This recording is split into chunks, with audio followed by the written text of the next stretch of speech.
It's very intelligent. It has a lot of information fed into it. So as you keep prompting, you're going to have your results. Microsoft came with Copilot for Finance. They just announced it. What I can see is that it's probably going to help you make bank reconciliations, by instance, for people in audits or accountants in corporate world or stuff like that. So I really see it helping you finding stuff like duplicates, some inaccuracies, and just help you flag things that you will probably not have seen in a large data set. If you're going to ask me, will it replace accountants?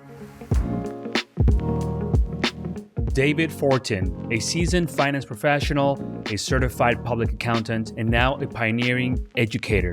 In 2019, David transitioned from a career in public accounting to take on a crucial role in financial planning and analysis at Polka Incorporated, where his strategic insights helped raise a remarkable $31 million in Series B venture capital. But that's just the tip of the iceberg. Last year, David took a bold step to follow his passion for teaching, turning complex financial tools into accessible learning through his YouTube channel, Piggy Bank Accountant. Today, we're diving deep into his latest adventure, teaching Excel in the cutting-edge Microsoft Copilot. We'll explore how these powerful tools are reshaping finance work, what that means for professionals in the field, and how David's engaging video tutorials are making a difference. So, David, for our viewers and listeners who may not be very familiar with Microsoft Copilot yet, could you tell us more about what it is, why it's important, and why you are spending and focusing so much time into this tool? Yeah, so thank you so much for asking the question. I think it's a great question. So why I'm interested in this first, it's if you want to understand it very simple, I think most people know what ChatGPT is. So it's a chatbot. It includes a generative AI, so artificial intelligence. Artificial intelligence has been here for a few years now, but now what's cool with it is that everybody can use it. Your grandma, she doesn't know what to do with a computer, but she knows how to type, ask any question. She can use ChatGPT to get information on what's going on in France, So that's OpenAI that did ChatGPT. And then Microsoft came a little bit later with these Copilot. And what's really important to understand that I didn't really know is that Copilot for Microsoft is actually any of their products that actually has AI. So you have Copilot for finance, you have Copilot for sales, Copilot for service. So it's not really the chatbot itself. It's just Microsoft putting some AI into some kind of products. And then they came out with Microsoft Copilot.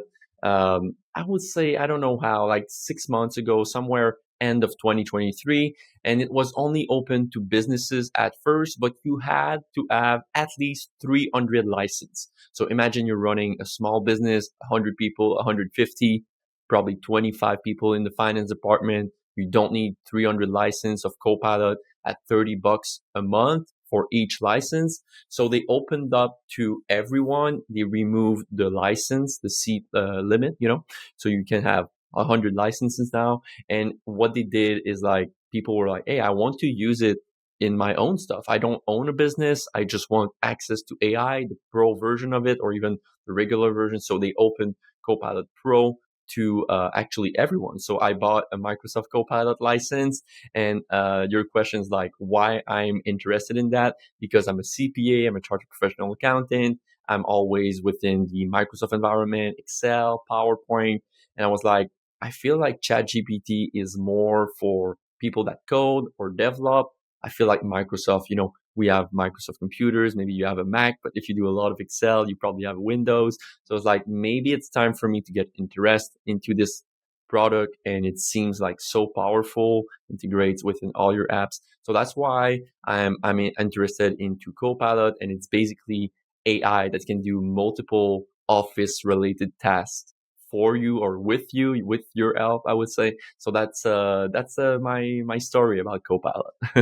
Thank you, David. That's a very fascinating of insight. Thank you for sharing that.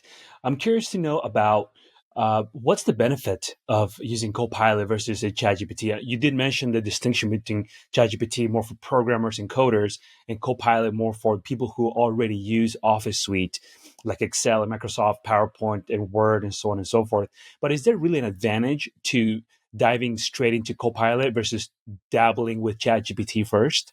There is, I mean, my opinion about that. I would say that everybody has a preference, just like you have any restaurant preference. That's one thing. But what I Hmm. really love about Copilot is I legit replaced it. I replaced Google with Copilot because the free version of ChatGPT is limited to January 2022 as of a knowledge cutoff. It was Hmm. 2021 before that. They are updating it as we go, but with Copilot, it's searching the web. So you can tell Copilot, limit your research to the past month. It's going to give you the results of the football game or hockey game or whatever. So seriously, I just ditched Google for now. Like it just summarizes everything. It gives you its sources. So you can just click on the links, get into the website that it talks to you about. And then you can read, you can double check the facts, because AI, we always have to double check. It's artificial intelligence. So that's one thing that's really important for me. And again, I think it might depend of your field. Microsoft is really in the professional field. As I said, that's for the free version. For the paid version, ChatGPT paid, you have live AI as well. So it's web grounded. It can go look information on the internet as well. But for the pro version of Microsoft Copilot, what's cool is that it's integrated in your 365 apps. So right now Mm. it's PowerPoint, Excel, OneNote, Teams, and Outlook. So you can draft emails straight up in these apps. That's for the pro version for individuals. That's one thing. Hmm. What's really important to notice or to understand is that it's kind of different for businesses. I haven't tried it yet, but for businesses, it goes through all your emails. So you can summarize your past emails or like your team's conversation. So I can really see the benefit here for businesses. Create a PowerPoint from a Word document that you can find in OneDrive, by instance. So that's something that I see. And as I told you, I didn't try it in businesses so far.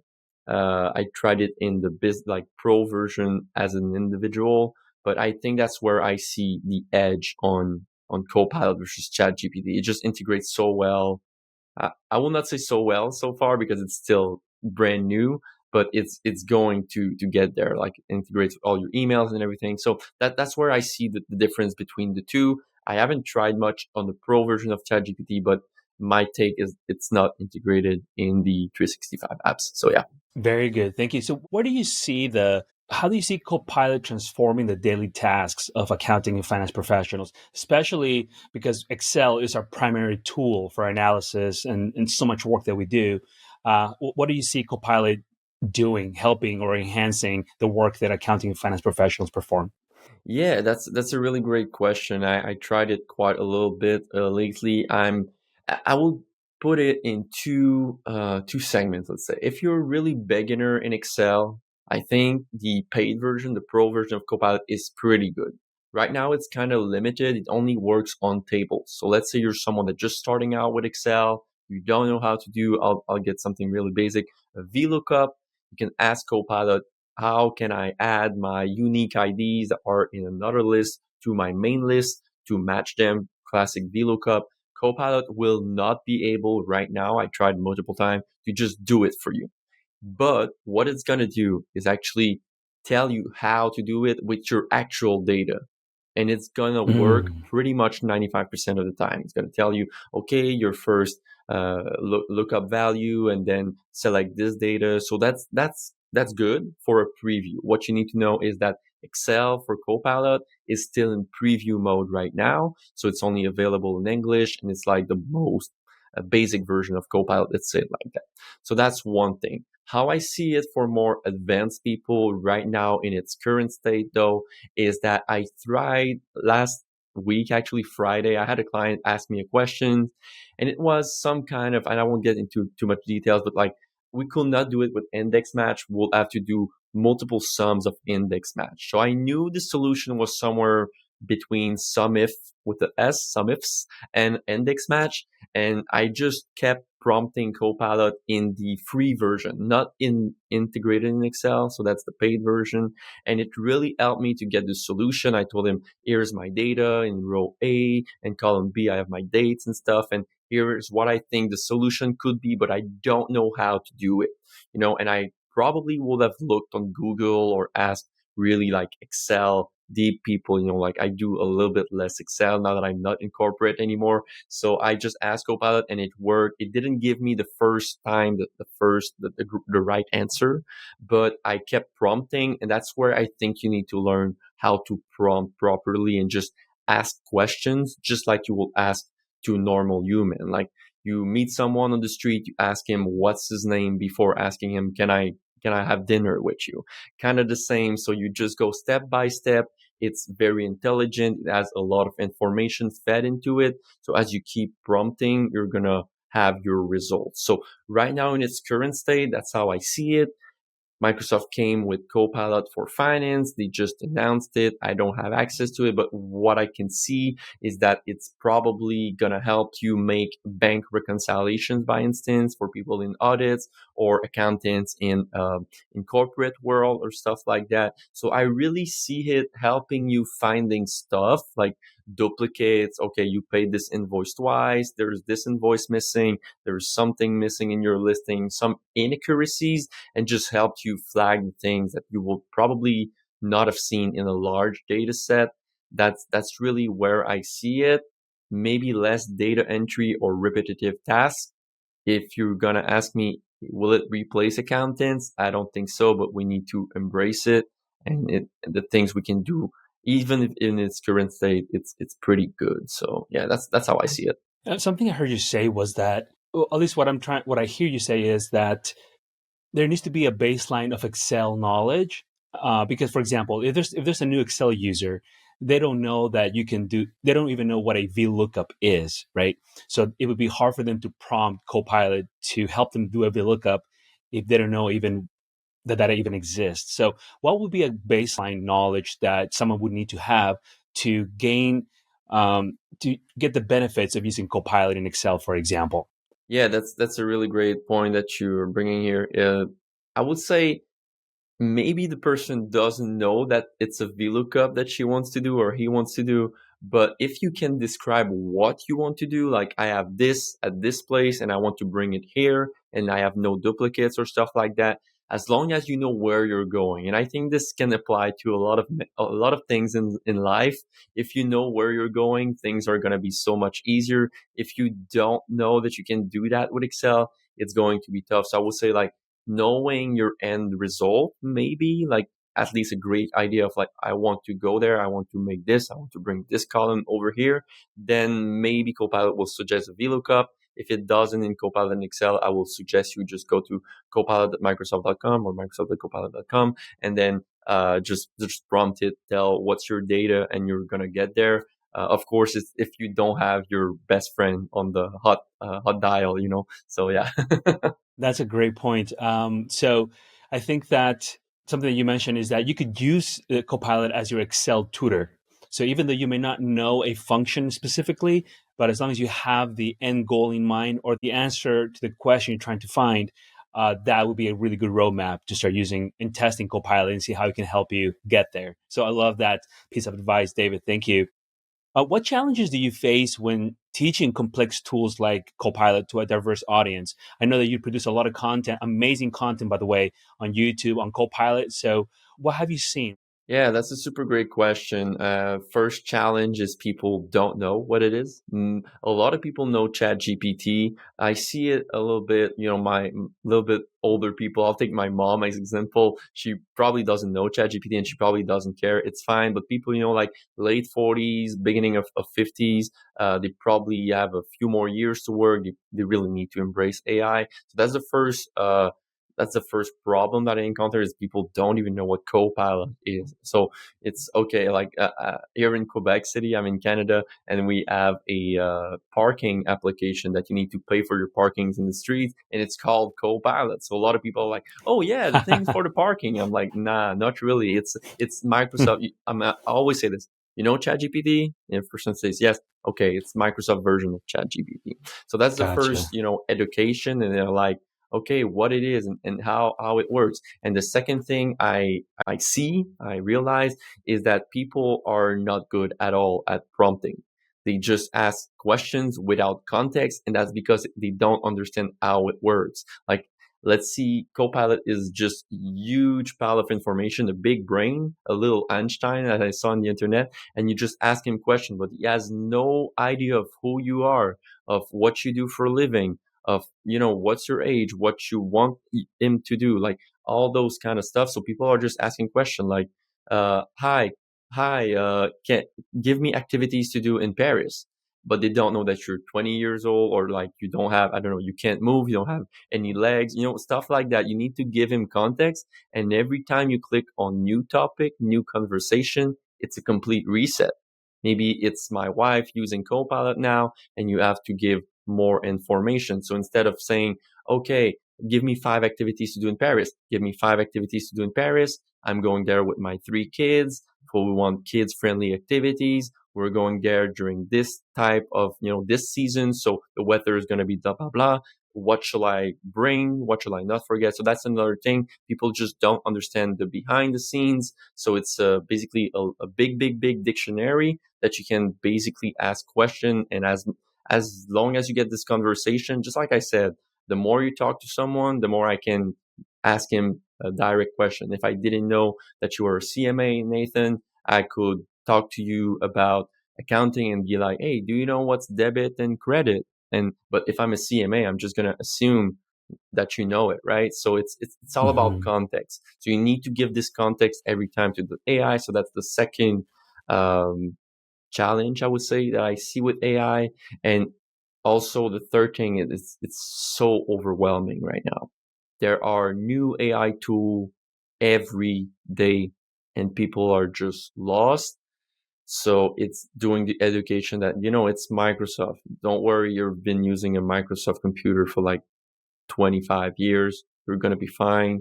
And the other thing I see that I'm not really an expert right now, but I'm trying to learn a little bit more is data security.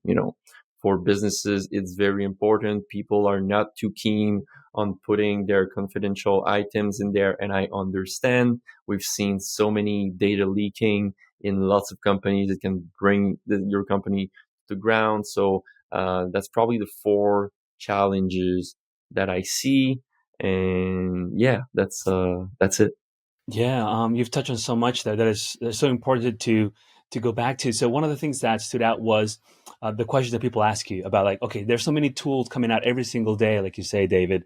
So where do we start? And people feel overwhelmed. They're like, we don't know where to start, so they don't even start at all. Yeah. So I understand that analysis paralysis situation that's happening right now amongst so many accounting and finance professionals. And something that I usually say when people come to me and ask me the same question is, just look at the tools you already use, look at the software you already use, and see if that provider has integrated an AI component to it, and play with it from that perspective, as opposed to going out and hunting for new software to play with. That's, I Hmm. think, a lower barrier. Just because users are familiar, for example, with Excel, they already know how to use it, they Yeah. know what it looks like. So having a Copilot component to it makes it a little bit easier to adopt the new technology versus going off and trying to find a new spreadsheet AI tool that looks completely new to them, they've never used Hmm. before.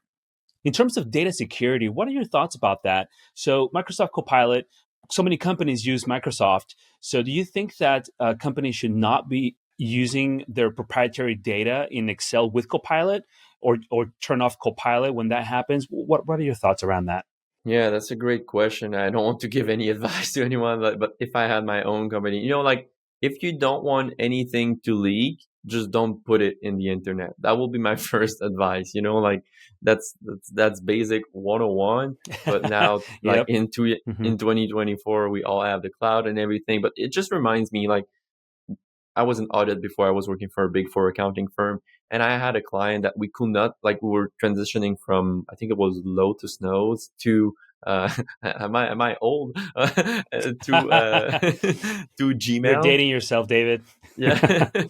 Like yeah, we're transferring to Gmail, Google Mail, and the client did not accept any email from Google because their server were in the US. I'm pretty sure to this date, and it was like not even, it was in 2016. It was like 8 years ago. Pretty sure to this date, this client accept emails from Google servers now, So I think it's going to evolve pretty fast, like go really fast, and where people will understand. It's just people are afraid right now, and it's fine. I will be afraid as well because, as I told you, you really don't want anything to happen to your confidential data. So I will maybe refrain on putting really confidential stuff, but I really like to compare it as, like when you have a laptop from your job, like they tell you don't put a USB key in it because there might be viruses and stuff, but we all did it anyways and nothing happened. But like Hmm. that's how I compare it right now. But I feel like Microsoft, uh, like I work for a school here in Quebec, which is a public school, and we have Outlook and stuff.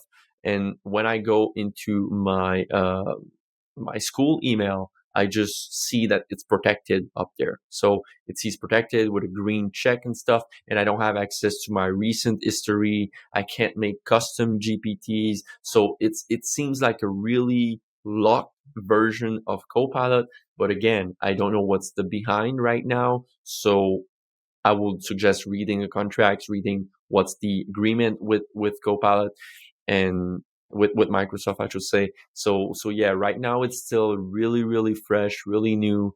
I don't care putting my own information in there, so I just go crazy. But yeah, that's what I would do right now. I would just maybe, okay, let's wait a little bit. Let's see if people, are trying stuff and if bad things come out of it. But you can always use it to draft an email and remove your client confidential information. Like it's super good. What I see is it's super good for text based information right now. Yeah. What's the most advanced task you've been able to do with Copilot in Excel? Have you been able to do budget versus actual variance analysis, for cash flow forecasting? What have you been able to do with it so far? Like the most advanced tasks you've been able to do? Yeah, that's a great question. So I think just like for the section with Copilot in Excel, like the little button that it integrated, it only works on tables. So if you ask uh, variance analysis, it will probably do just one column minus the other. It's really, really primitive. I don't know how to say that. Like it's very basic right now. It's Mhm. really basic. AI is So very primitive. I love yeah, that. I don't know The if it's even juxtaposition on that's great. so that's one thing. Like I tried a few stuff, as I told you, I asked him to do a VLOOKUP, didn't work. Some people are frustrated. They're like, hey, I paid for this.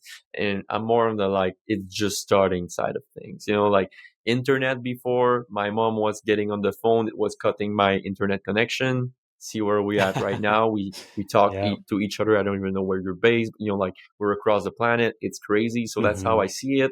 But to answer your question, I think the most advanced thing that was legit flabbergasted the other day was my formula I was speaking about with a sum if, and then like it gave me the exact where I know where I was going, but it gave me the exact answer. It would have taken me 2 hours or 1 hour of Google. It took me 5 minutes with the AI.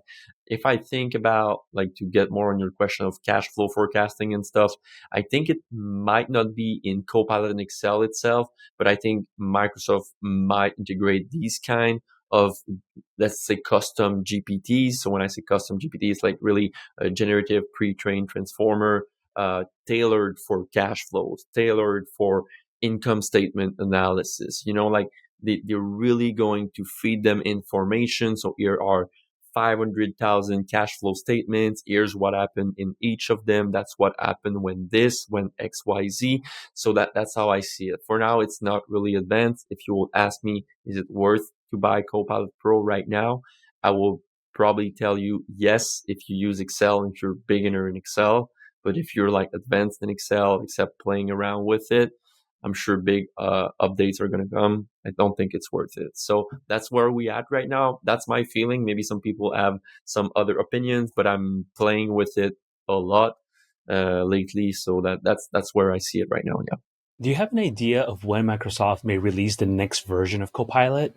So many different platforms are releasing their newest versions recently. So I was curious if you knew, if you heard from Microsoft as to when they might do that also. I don't know. I mean, just they keep updating it, adding stuff to it. We see the behavior of the AI changing, and that's always, when I'm doing a webinar or something, I always take screenshot of like my preparation, because I'm like, I don't know how the AI is going to answer right now, because they might have changed something to it. So to answer your question, I have no clue. I feel like it's going to be kind of fast. I think they were kind of fast with moving with the comments they're receiving from people, like, hey, us people that don't have 300 seats, we want some Copilot license. They listen, they gave it to people to get feedback. So I think it's going to move pretty fast. But you know what? I think between you and I, they don't have the choice to move fast, because if they don't, Google's going to move fast with Gemini, which I'm kind of surprised, by the way. I don't feel like Google and Gemini are really, I mean, maybe it's because of the people I chill with. We're like in the Microsoft space, but I don't feel like Gemini is really in the game right now. I hear about ChatGPT and Copilot every time, but again, maybe it's because I'm a little bit biased. But yeah, to answer your question, I don't really know. I hope we're gonna get more updates very soon. Have you heard of any ethical concerns about using Microsoft Copilot? That's a great question, and we saw, I think, lately, Nicki Minaj and all the artists, and we saw the I think the CE. It's not the CEO. It's a woman from OpenAI, which is ChatGPT. Oh, the CTO, I think. I CTO, think you're yeah, referring to. maybe it's Hmm. a woman. And Hmm. she get asked like, what's the source of the language model of ChatGPT, and she said she doesn't really want to answer. You should find this video and put it in the links maybe, but she's like the, Hmm. the answer is like, basically it's feeding its information of everything is available on the internet. If we have a discussion right now, maybe in three days from now, or 3 years from now, they're going to take what I'm saying and they're going to integrate it in there. So it's my intellectual property, let's say it like that. But I feel like it's more a danger. I mean, in an accounting world, do we really have like the numbers, the analysis from the public companies? I don't feel like it's really, not that big of a deal. If I write songs and they take my beat and they change a little bit stuff on it, then I might have a problem. I think it depends of your field. If you're a writer, once again, I have a really great book that I wrote. It's called Lord of the Rings, and maybe it's gonna get inspired from that, that to write another book similar to it. So that's where we have issues. But I think in our field, I don't know if you have any other other thought about that, any other opinion. I think in our field, it's not that, it's not that scary, I would say. Yeah, from my perspective, ethical considerations or concerns with using AI tools really revolve around proprietary data, copyrights. But for Hmm. accounting and finance, I mean, a lot of the public traded companies, they have their financial statements publicly available for Yeah, anyone to go and see and analyze, right? yeah. So it actually, in the AI tool, will make it easier to analyze financial statements, the comparison from company to company, industry to industry in a much faster way than a human could. So Hmm. from that perspective, I think there's really no ethical consideration because we're using publicly available information. But from a computational standpoint, do you see AI being capable of complex computational problems, or is it still really just for writing mostly, and not so much for mathematical or that type of reasoning and problem solving? Hmm. That's a great question. And I would love to answer this question if I had more knowledge on Python and everything. I have a friend that works at Amazon, and I really wondered when Python and Excel came. Because, like Excel people, most of us, we never went to Python. Well, that's how I feel Correct. it. Like, and Yeah. more as people get into data scientists and stuff, data analysts, sorry. Um, I feel like now, right now, and people are getting a little bit into it a little bit more. And in Python and Excel, what I tried to do is, I had a friend at Amazon, so he came here. Actually, we had a few drinks, and we are like, okay, I want to do a video on Python and Excel, which I never did, by the way, but maybe I should Hmm. have. But like, he just explained to me like how Python works, and I never opened Python ever, and it's pretty strong. It's pretty strong, And if you're an accountant and want to get a little bit better and like deeper in your technical skills, I think that's a skill that you should learn. But all of this to say that I downloaded Python and I tried to do something kind of powerful. And it was all about coding. I never coded in my whole life, never a single line. And it was a few months ago already. So before Copilot came like public. So it was with ChatGPT. And my main goal is going to be super simple. Everybody's going to understand. I want to have a list of all my YouTube videos because I had like 400 of them in a specific playlist. I want to have them in Excel to do some analysis in them, of course. And I could not like export them straight up from YouTube. So there was a Python library that I could just, in 2 hours, I was able with the AI, I never coded in my life. Maybe my code was terrible, and probably that my code was terrible.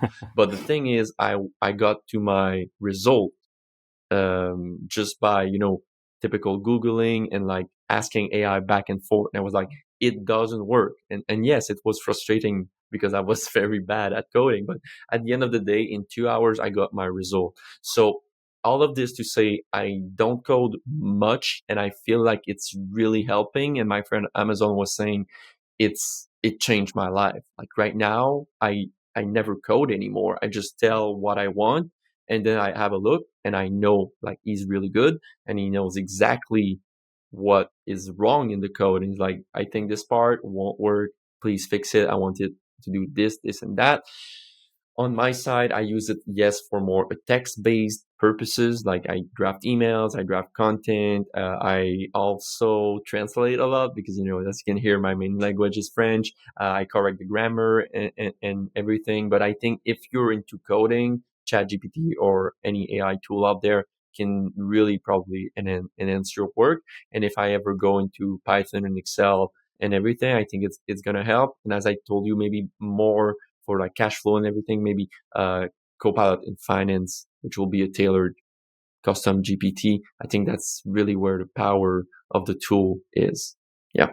Yeah, I'm excited for Microsoft Finance, Copilot Finance when it comes Yeah. out to test with it. I think you'll have so much more capabilities than the current Copilot, based on what I'm hearing you say today during the talk. Hmm. But I'm also glad you brought up Python and coding because I've been wrestling. I'm not sure what your thoughts are, but I've been wrestling with two predictions specific to accounting and finance professionals when it comes to code. When first ChatGPT came out and throughout most of last year, my prediction was that we would have to learn how to code. It would be a necessary skill for management accountants, anyone working in finance. And that was my train of thought for the longest time. But then I've watched, I'm not sure if you have watched it also, NVIDIA CEO, he gave a talk where logically makes sense, where he said that AI is going to make code accessible to everybody. So everybody will have access to that power without needing to code. So that got me really thinking about like, okay, so do accounting and finance professionals really need to learn how to code? It reminds me of back in the day when I was learning how to build websites. I had to learn HTML, right? If I wanted to build a website, I had to learn HTML code. These days, no one has to know they don't have to know HTML to build really beautiful websites. We have these drag and drop builders and makes it so easy to build websites these days. So I imagine with AI, it's one of those things where, yeah, code maybe right now is needed, but in the future, you'll just prompt it and it will write the exact code you want perfectly. You won't have to even know how to read that code because it will be done in such a perfect way. But so I'm wrestling with those two right now. I'm not sure. What are your thoughts? No, it's a super good point. I think we need to discuss that and how I feel it. And like I'll start from kind of far here. When I see all those people on LinkedIn, data analysts, data strategists, data scientists, I'm like, oh my God, man, I don't know how to do anything. And like I don't know how to write a query. But I have some other skills. I have like those business acumen skills. And when I see a chart, I can tell you what's going on in your business of actually having a great idea of like, okay, there is something that happened there in your P&L that's wrong. I can see the chart. Can we cross the data with some other data sets? And I think, as you said, no, you don't need to know how to code. I think working on your business acumen skills will bring you somewhere else because this you won't be able to learn it with AI. If I ask AI, hey, how should I interpret a certain chart? It won't tell me how. Like if you ask AI, can you tell me the basics of coding? then it's going to tell you. So I would say maybe learn the basics of it, because yes, you're going to be able to bring your knowledge to the next level and make great stuff in Excel and everything. I would say yes, learn the basic, but as you said, like it got so much accessible. Like at the beginning of this interview, I said like your grandma will be able to ask AI. Your grandma could probably start coding right now because she knows like how to ask. Maybe taking into account she knows what coding is.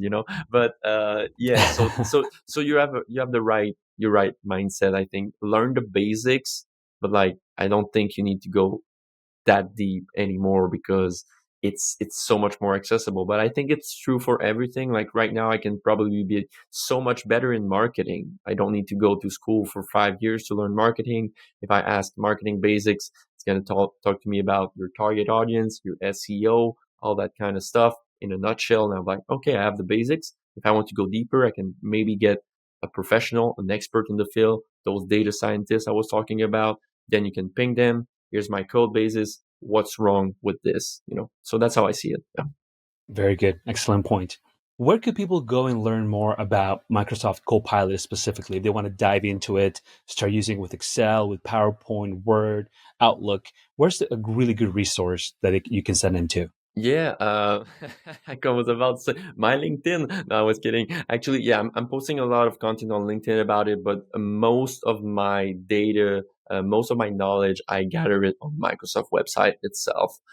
They have a really great library of how it show works, what are the features, but the best thing, and when I like same thing for any tool, the thing is just to try it and as you go. And the cool thing is that right now is the best time because nobody is really good at it. It's brand new. So you just try it. It's free on the internet. You go to copilot.microsoft.com, you sign in. It's a free version of it. If you want to try in the pro version, if I'm not mistaken, I'm not sure about that, but I think there's a 30-day trial. So if you have this super Excel spreadsheet, or just ping me if you want me to try something with Excel if you don't want to pay, but it's by the month. It's $20 a month. Just pay for a month. Try it. We're going to see where it can bring you. Maybe it's going to save you 100 hours. But yeah, I would advise probably get into one of these AI tools and start playing with it because everybody's going to use it very soon. Yeah, that's the key. Just start using one of these AI tools. And if we're using Microsoft Office for most of our work, it makes sense to start with Copilot.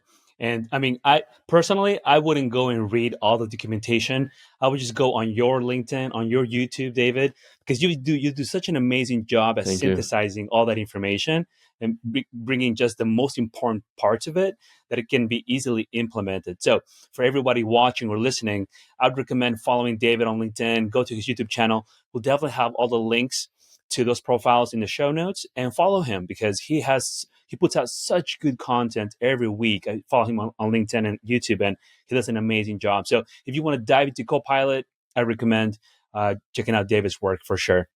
Is there anywhere else you would like to send our viewers, David, to learn more about you? You mentioned a book. Anywhere else you want to send them to? No, thank you. I'm really active on LinkedIn, trying to post a lot there. Cool infographics, Copilot for kids. What is Copilot? Copilot explained in 10 minutes. And that's what I do. I do videos. So LinkedIn and YouTube are our main platforms. I try to release 2 video a week. Maybe I'm going to do one a week sometime, but a lot of videos. And as you said, I'm trying to make them fun. As you could have seen maybe my personality, and like I'm trying to be a little bit outside of the box. So that's my signature. So yeah, thank you, man. Awesome. Well, David, it's been such a pleasure having you on the show. Thank you for coming on and sharing your knowledge about Microsoft Copilot, about AI, what you see coming in the future, what people should look out for from an ethical standpoint, and how to start really using it.